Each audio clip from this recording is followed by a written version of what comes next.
Look at this morning. It's just been nasty. So we took their first trade here. We took a loss. We took it on the left head, right shoulder, below the EMAs, below the area of interest, and we wanted the sells, but we got stop lossed out. So then we came back, same thing set up. We had a double top formation below the EMAs and below the area of interest, but we also had a cross of the EMAs, so we took the sell and hit a take profit. We got a quick 1 to 2.8 on this one, and then vice versa. Let's go to the next one. We got another 2.8 on this with the freaking break of structure. We had a head and shoulders formation, so like, oh, maybe a sell, but we had the break, and then we had a retest above, giving us an inverted head and shoulders, a cross of the EMAs, and we're above the area of interest and above the EMAs as well. So we took the buys to the previous structure point for a quick 2.8. Now, here is a beautiful 9.4. Okay, so why did we take this out? We had a head and shoulders formation here. We had the break of the EMA, we had the EMAs, and we had the break of the area of interest, and we also had the break and retest of the neckline here. And with the cross of the EMAs, we took the sells.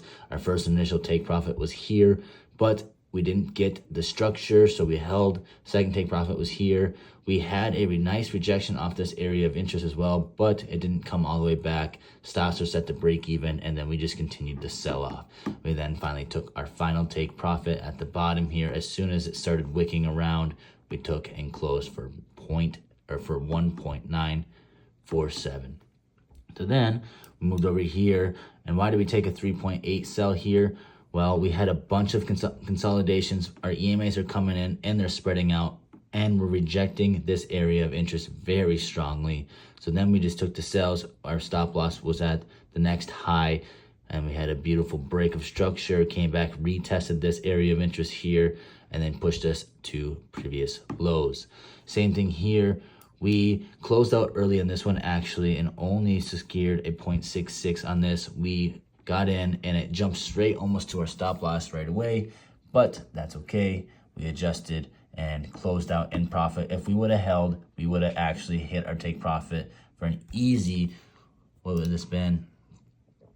For an easy 1.4, but we didn't get that, so put this back where it was. And then let's go to our next three buys. We had 3 buys here. We had the break, we had the inverted head and shoulders, or a double bottom break, got above our EMAs, got above our area of interests. Now we had a nice head and shoulders formation, so why don't we take the sells? No, because look where our EMAs are. We rejected 2 EMAs crossing. We took the buys off the EMAs, off the area of interest. We pushed, we had a push, we had a break. We retested the next area of interest here.